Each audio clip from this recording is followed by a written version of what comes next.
దోస్త్ అనంటే కొందరు ప్రాణం ఇస్తుంటారు. వాళ్ళ దోస్తులను ఎవ్వలన్నా తిట్టిర్రనో కొట్టిర్రనో ఎరికైతే ఇక కథ ఊరికి పోయి జవడం పెట్టుకుంటారు. మా ఓన్ని అట్లాంటవారా ఇట్లాంటవా అని పెద్ద రచ్చ చేస్తారు. కానీ ఆ విజయవాడ పట్నంలో ఇందుకు ఉల్టా అయ్యింది. ఓ ఇద్దరు ప్రాణ స్నేహితులే పొలు దన్నుకున్నారట. మరి వాళ్ళ నడుమ పంచాది ఏడొచ్చింది, ఎందుకు వచ్చింది అనేదంతా తెలవాలంటే ఈ వార్త వినాల్సిందే. ముచ్చటేందో ఆటెనక చెప్పుకొస్తా గాని మొదలు గీడ బండ్లు గుద్దుకుంటున్నాయి.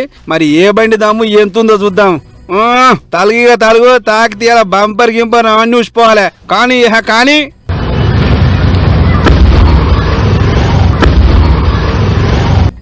నువ్వే గుద్దుతావే, నేను సుతా నీ ఆసుడిదానే. ఈ యొక్క నేను గుద్దితే నీ లైట్లు బాగానే ఆని ఉల్లిగడ్డలు సుతా పనికిరావు.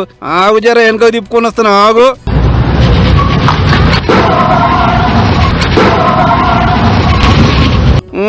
చూసిరా, 2 బండ్లు నువ్వెంత అంటే నువ్వెంత అన్నట్టు రెచ్చిపోయినాయి. మరి ఏంది ఇది సినిమా షూటింగ్ ఎట్లా అని అనుకుంటారు కదా. అసలు ముచ్చట వేరే ఉంది. ఈ కొట్లాట విజయవాడ పట్నం పడమటలైంది. ఓం ఇంకా రోహిత్ అనే ఇద్దరు పోరలు చిన్నప్పటి సంది షెడ్డి దోస్తులు. అయితే ఇద్దరు కూడి ఒక్క అమ్మాయినే మనసు పడ్డరాట. అగో గాడొచ్చింది అసలు కయ్యం. నా పొల్లతోని వీడెట్లా మాట్లాడతాడని చెప్పి ఒకరి మీద ఒకరు పగ పెంచుకుర్రు. సీన్ కట్ చేస్తే రోహిత్ ఓంకు ఫోన్ కొట్టి యాడున్నావో చెప్పురాబాయ్, ఇవాళ నీ సంగతి చెప్తానని ధమ్కి ఇచ్చినట. అందుకు ఓం సుధా వెనక తగ్గలే. నీ ధమ్కిలకు ఎవడు భయపడేడా, నేను పలానా జాగాలున్నా రారాబాయ్ అని సవాల్ చేసిండు. ఇగే ఉంది, ఇద్దరికి పిరవైన తార్జీబులు వేసుకుని వచ్చి రోడ్డు మీద బండ్లతోని గుద్దుకున్నారు గిట్లా. అట్లా వెనకకు ముంగడికి ఓనిచ్చుకుంటా గుద్దుకుంటా అంటే బండ్లు మొత్తం చెక్కలు. తొవ్వంట పోయేటోళ్ళంతా ఏదో సినిమా షూటింగ్ అనుకున్నారట, కానీ ఆల్చంగా ఎరికైంది ఏదో నిజమైన పంచాదని.